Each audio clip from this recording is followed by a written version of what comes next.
प्यारे बच्चों, आज मैं उपसर्ग के बारे में आपको बताने जा रहा हूँ। आपने तो प्रत्यय के बारे में पिछले वीडियो में पढ़ चुका है और उसके बारे में आपको अच्छी तरह जानकारी मैं दे चुका हूँ कि प्रत्यय और उपसर्ग दोनों एक शब्द का टुकड़ा है। शब्द अंश, शब्दांश इसको बोलते हैं शॉर्ट में, जोड़ने के बाद तो वह एक शब्द का टुकड़ा है। दोनों में थोड़ा सा फर्क है। क्या फर्क है कि उपसर्ग जो है वो किसी भी शब्द के आगे लग करके लगता है और नया शब्द बना करके नया अर्थ बता देता है, और प्रत्यय जो है किसी शब्द के पीछे लगता है। दोनों का काम है नया नया शब्द तैयार करना, लेकिन अंतर सिर्फ यही है कि प्रत्यय पीछे में लगता है और उपसर्ग आगे में लगता है। प्रत्यय के बारे में आपको हिंदी संस्कृत दोनों में जानकारी दिया था, तो आज भी वह उपसर्ग दोनों में के बारे में जानकारी दे चुकी। उपसर्ग दोनों से संबंधित है, संस्कृत से भी है और हिंदी से भी है। दोनों उपसर्ग दोनों में काम आता है, इसलिए संस्कृत का भले फिक्स है लेकिन हिंदी का उपसर्ग का फिक्स नहीं है।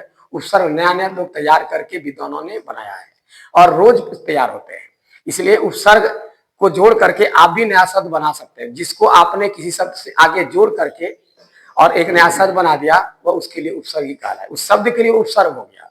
यदि आप किसी शब्द में एक कोई भी शब्द को जोड़ देते हैं और एक नया शब्द बना देते हैं, तो उस शब्द के लिए वह उपसर्ग हो गया। उदाहरण के लिए जैसे देता हूं कि जैसे कि बू है, बू का अर्थ होता है गंध। इसमें यदि आप लगा दिया खुश, तो यह बन गया खुशबू, एक नया शब्द बन गया। यह इसके लिए क्या हुआ, एक उपसर्ग हो गया। इस तरीके से उपसर्ग का क्या काम है, किसी शब्द के आगे लगकर नया शब्द बनाना। इस तरह से हम उपसर्ग के बारे में हिंदी में देखते हैं। बहुत से उपसर्ग हैं, जैसे अन हुआ, अन जोड़ जान, या अन जोड़ देख। देख क्या हो गया, अन देख।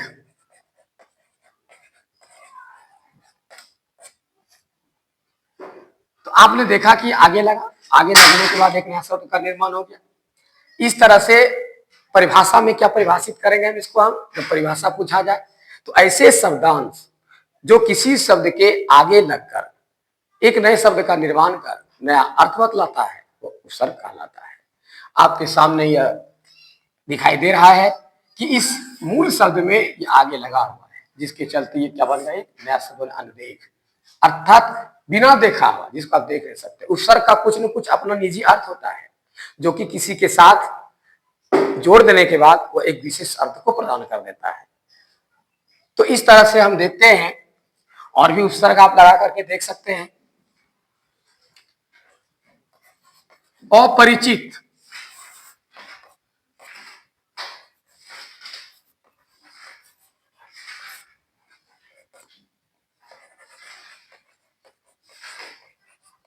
अपरिचित, हमने क्या देखा कि मूल से परिचित है, इसमें अ लग गया, तो ये क्या बन गया, अपरिचित बन गया। इस तरह से अनेक शब्द हैं, जैसे आ जुड़ देश, क्या हो गया, आदेश।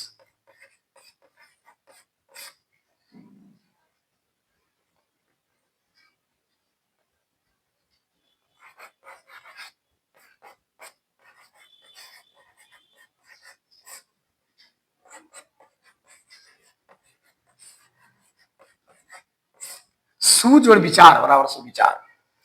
इस तरह से हम देखते हैं कि आगे में हम उपसर्ग डालते जाते हैं, आगे में उपसर्ग क्या आते हैं, डालते जाते हैं, और पीछे के शब्द में जोड़ते जाते हैं, तो एक नया नया शब्द का निर्माण होते चला जाता है।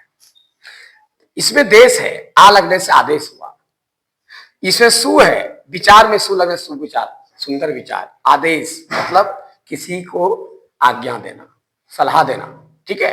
तो इस तरह से यह उपसर्ग का काम यही है, एक नए नए शब्दों का निर्माण करना। इसमें दो समस्याएं मेरे साथ आती है, एक उपसर्ग से शब्द बनाना, दूसरा किसी शब्द में उपसर्ग लगा हुआ है तो उसको अलग करना। अब हम उसमें फंसते हैं कि आखिर इसको कैसे जोड़ कर नया शब्द बनाएं या कैसे उसको अलग करें। इसमें हम लोग थोड़ा सस्पिशन में पड़ जाते हैं। तो प्यारे बच्चों, मैं आपसे निवेदन करूंगा कि वीडियो को शुरू से अंत तक देखिएगा, तब आपको सारा कंफ्यूजन दूर हो जाएगा कि आखिर हम इसको कैसे पहचाने, कैसे इसका बनाएं, कैसे इसको अलग करें। यदि ऑप्शन वाला सवाल आ जाए, 4 ऑप्शन दिया हुआ है, तो कभी कभी क्या होता है कि ऐसा क्वेश्चन कर देता है कि हम उसमें फंस जाते हैं। कभी कभी लिखता है कि अन उपसर्ग निम्न में से किसमें नहीं लगा हुआ है, हम शुरू में देखते हैं अनदेख लिखा हुआ है, फट से हम उसको घेरा मार देते हैं, आराम से फंस जाते हैं। आप चूहा की तरह मुश्किल में धाए से फंस जाते हैं। इससे फंसने की कोशिश मत कीजिए, पूरा प्रश्न को पढ़िए। वो नेगेटिव क्वेश्चन कर रहा है या पॉजिटिव है, अनुस्वर नहीं लगा है या अनुस्वर लगा है, पहले क्वेश्चन को पूरा पढ़िए। उसके बाद तब देखिए कि वह यदि कर लगा हुआ प्रश्न कर रहा है तो देखिए आगे में किसी भी मूल शब्द के आगे में, देखिए मूल शब्द के आगे में कहां पर अन लगा हुआ है। जैसे अनदेख है, इसका मूल शब्द ये हुआ और इसमें आगे देखिए अन कहां लगा हुआ है, अन को ही खोजना है। कि इसको हटाने के बाद देखिए जो बचा हुआ शब्द है इसका कुछ अर्थ होना चाहिए, क्योंकि सार्थक शब्द में ही उपसर्ग लगा करके, ये उपसर्ग लगा करके नया शब्द बनाया जाता है। सार्थक शब्द में ही उपसर्ग लगा करके नया शब्द बनाया जाता है। निरर्थक शब्द में उपसर्ग का जोड़ने का कोई नियम नहीं है, ये अच्छी तरह जान लीजिए। सार्थक शब्द में सार्थक होता है जिस शब्द का कुछ अर्थ हो, निरर्थक होने का कोई अर्थ नहीं। निरर्थक शब्द के साथ उपसर्ग का कोई तालमेल नहीं है। यह जब भी लगेगा सार्थक शब्द हो, यानी जिस शब्द का कुछ अर्थ है उसी शब्द में लग करके उसके विशेष अर्थ को बना देता है, उसका विशेषता बता देता है, उसको विशेष अर्थ में बदल देता है। इसलिए हमेशा जब आपको प्रश्न किया गया है कि निम्न में से किसमें अन उपसर्ग लगा हुआ है, तो आपको देखना है कि आगे में अन कहां लगा हुआ है, और अन लगने के बाद यदि इसको हम हटाते हैं यह सही में कोई सार्थक शब्द है तो आराम से आपका आंसर लिख दीजिए, आपका नंबर नहीं कटेगा, 100% गारंटी मेरा है। लेकिन यदि अन लिखा हुआ है और उसमें उसमें इस तरह का सबक विचार दे दिया है,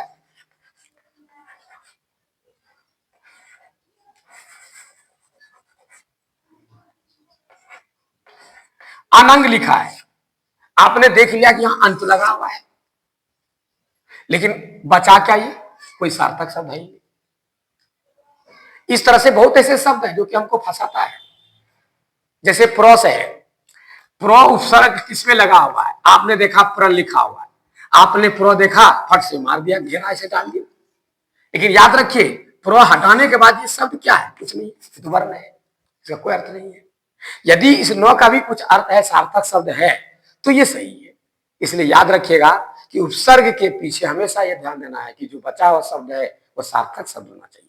और ये तो पहचान बता रहा हूं मैं कि आप कैसे पहचानेंगे, तो उपसर्ग को ढूंढने के बाद पीछे जो बचा हुआ शब्द है वह देखें सार्थक है या निरर्थक है। यदि सार्थक है तो आपका बनाना सार्थक हो गया, सही है, चलिए वो सही, बिल्कुल सही है। लेकिन यदि बचा हुआ शब्द निरर्थक हो रहा है, इसका कोई अर्थ समझ में नहीं आ रहा है कि क्या अर्थ, ऐसे कुछ देखने से पता चल जाए, आप इतना दिन से पढ़ रहे हैं, आपको शब्द का ज्ञान नहीं है कि एक शब्द कुछ अर्थ दे रहा है या नहीं दे रहा है, आपको खुद आइडिया हो जाएगा, पढ़ते पढ़ते हम दिमाग लगा लीजिए तो उससे आपको सुनाया जाएगा। अब रही बात बनाने की, जब उपसर्ग से शब्द बनाने की बारी आएगी तो सबसे पहले हम क्या लेंगे, कोई सार्थक शब्द ले लेंगे। क्या लेंगे, कोई हम सार्थक शब्द लेंगे, और सार्थक शब्द में क्या करेंगे, हम उपसर्ग को जोड़ करके देखेंगे कि वह शब्द जो बना क्या वो कुछ नया दे रहा है, क्या वैसा शब्द का प्रयोग हमने कभी पढ़ा है, सुना है, जाना है, अपने आप दिमाग आपको जवाब देगा। तो उससे क्या होगा कि आप उपसर्ग लगा करके शब्द को बना सकते हैं। तो ये मैं आपको बनाने का तरीका सिखाया। इस तरह से जैसे आप यहां देखिए विचार, ये एक सार्थक शब्द है, इसमें आपने सु लगा दिया, ये सही हो गया आपका। देश, देश के बारे में आपको अच्छी तरह पता है, इसमें एक उपसर्ग को लगा दिया, एक नया शब्द। यानी हमेशा सार्थक शब्द में ही जोड़ना है और अलग करते समय भी हमको सार्थक शब्द ही देखना है। इस चीज को दिमाग में यदि आप हटा लिए हैं तो आपका उस सर्ग में कहीं नंबर कटने का कोई चांस ही नहीं। हमेशा बनाते समय भी ध्यान रखें और अलग करते समय भी ध्यान रखें, उस सार्थक शब्द पर ध्यान दें कि पीछे जो बचा हुआ शब्द है कैसा है, और बनाते समय भी एक सार्थक शब्द को चुन लें, उसी के पीछे आगे लगा लगा करके चेक करें। अनेक शब्द आप सार्थक शब्द लें, उसके आगे लगा के देखें कि कौन सा शब्द सुटेबल है, जो कि हमने इसको व्यवहार में लाया है, पढ़ा है, समझा है, जाना है, कहीं लिखा देखा है, या कुछ दिमाग में अर्थ हमको समझ में आ रहा है, अर्थ कुछ यह दे रहा है अपना, क्योंकि नया अर्थ देता है, तो हम उसको समझ जाएंगे कि यह क्या है, एक उपसर्ग है। अतः इस तरह की बनाने की ये जो कला है मैं आपको आगे की आपकी सेवा में सिखाया। लेकिन अब मैं आगे आपको लेके चलता हूं कि आखिर ये जो उपसर्ग है, ये तो हिंदी के बारे में समझाया, हिंदी और संस्कृत में दोनों में तालमेल है उपसर्ग के माध्यम में, इसमें दोनों में तालमेल है। दोनों की कोई भिन्नता नहीं है। कभी जहां तक होता है संस्कृत शब्द का हिंदी में प्रयोग हो जाता है, कभी कभी हिंदी का शब्द संस्कृत में प्रयोग हो जाता है, ऐसा देखा गया है।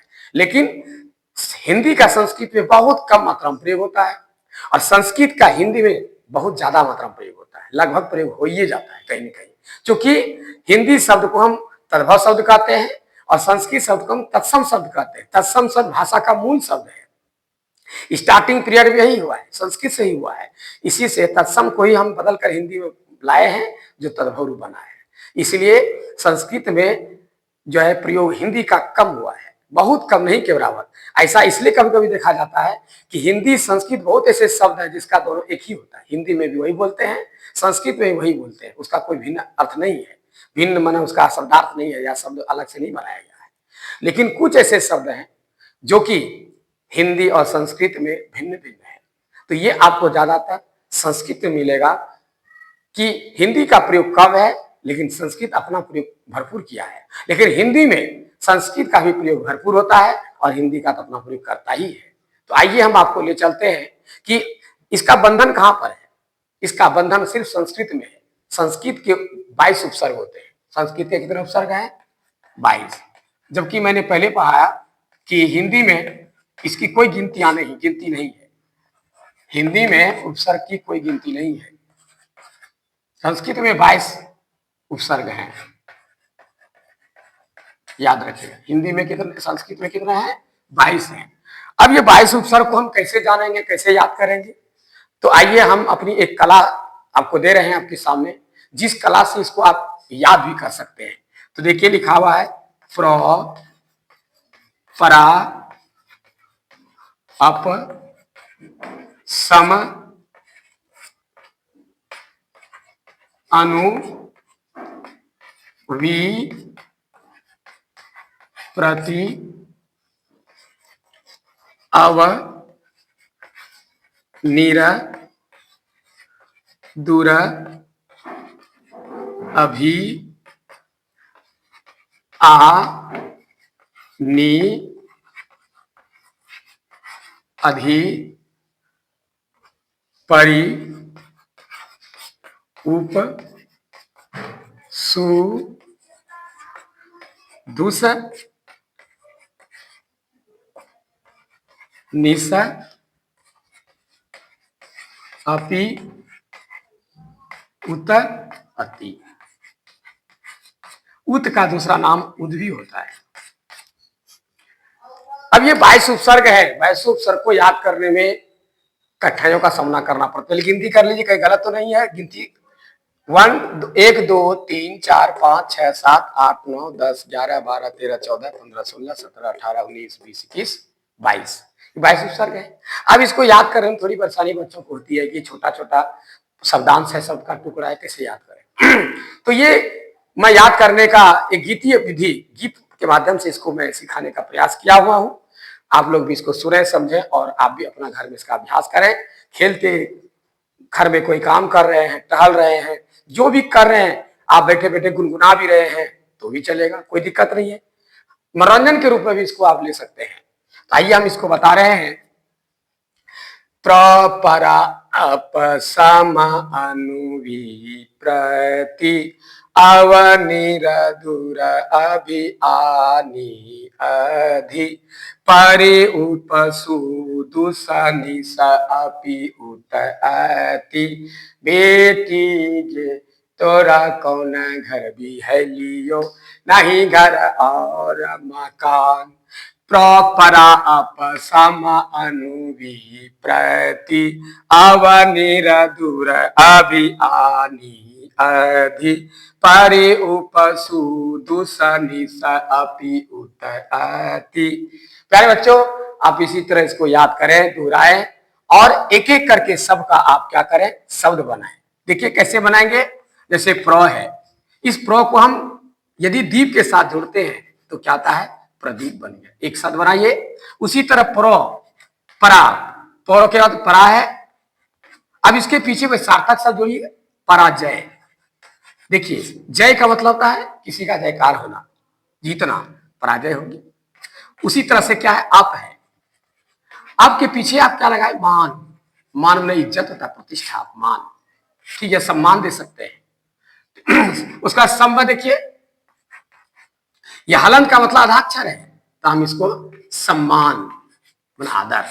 देखिए इस तरह से सार्थक शब्दों के, जैसे अनु है, अनु भाव दीजिए, भाव ने संसार होता है, देखिए सार्थक शब्द के साथ मिल एक नया शब्द बना।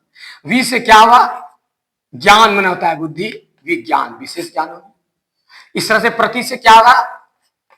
प्रतिदिन में लगा दी, प्रतिदिन हो। इस तरह से हम देखते हैं कि अलग अलग शब्दों से हम, अलग अलग उपसर्गों से हम नए नए शब्द का निर्माण कर सकते हैं। अब से क्या होगा? अवदान, दुआ का दान, दान जान रहे, दूसरों को मुफ्त में सहयोग करना दान होगा।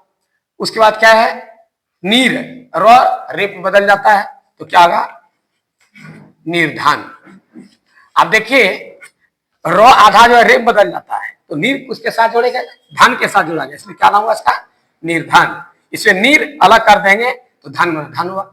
इस तरह से क्या होता है? दूर, दूर से क्या हुआ? दुर्जन। रेप क्या होता है? रो आधा रेप बदल गया, दुर्जन हो गया। उस तरह से हम क्या देखते हैं? अभी से, अभी से क्या होता है? अभी से अभिमान, अभी फिर मान बना, इज्जत, अभिमान हो गया। उसका क्या होता है? आ से क्या होगा? आदेश, मैंने पहले भी सिखाया था, हिंदी संस्कृत दोनों में काम आता है। नी से क्या हुआ? नियम, यम बनाता है,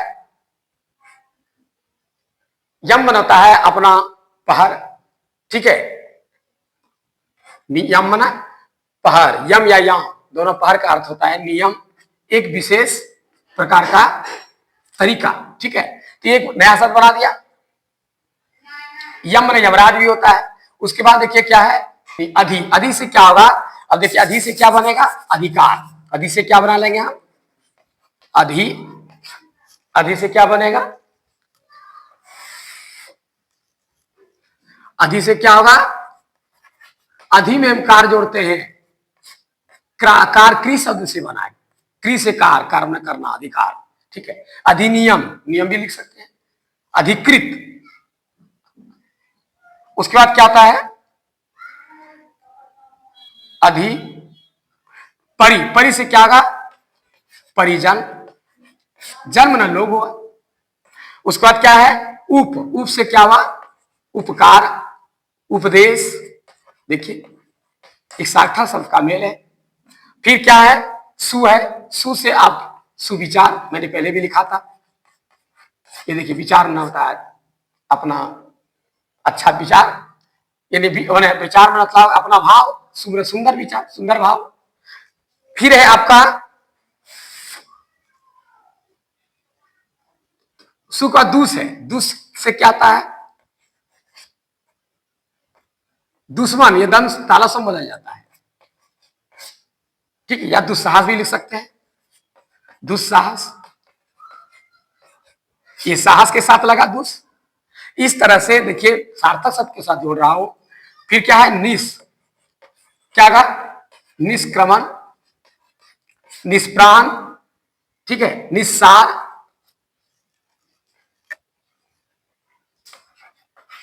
निस्सार। इस तरह से निस का होता है, निस और सार, सार बनाता है मूल। उसका क्या? अपी है, अपी, अपी से क्या होगा? अपितु, मतलब बल्कि। उसका क्या? उत, उत से क्या होगा? उत्क्रमित, उत बनाता है ऊपर, क्रमित बना धीरे धीरे लगातार, ठीक है ना। उसके बाद क्या होगा? अपियुत, अति, अति से क्या होगा? अतिशय, अतिशय, अतिसार, कुछ भी शब्द आप तैयार कर सकते हैं। इस तरह से मैंने हर एक शब्दों का आपको क्या जोड़ जोड़ करके सिखाया कि किस तरह सार्थक शब्दों के साथ उसका मेल होकर के एक नया शब्द का निर्माण होता है। प्यारे बच्चों, मुझे ऐसा अनुभव हो रहा है कि मेरी पढ़ाई को आपने सही ढंग से फॉलो किया होगा, समझा होगा, सीखा होगा। और इसी तरह मैं बीच बीच में आपको संस्कृत का, हिंदी का, या और भी जो मेरे अंदर में मेरे पास जो स्टॉक है, मैं कभी हास्य व्यंग के रूप में, कभी सुविचार के रूप में, कभी ज्ञान के रूप में, किसी न किसी रूप में, चाहे शॉर्ट वीडियो हो या लॉन्ग हो, मैं इसी तरह देते रहूंगा। प्यारे बच्चों, आप लोग हम लोगों को हमें सहयोग करें और मैं आप लोगों का आभारी रहूंगा। तब तक के लिए धन्यवाद। यदि अच्छा लगे तो लाइक करें, सब्सक्राइब करें, शेयर करें। प्यारे बच्चों, हार्दिक धन्यवाद।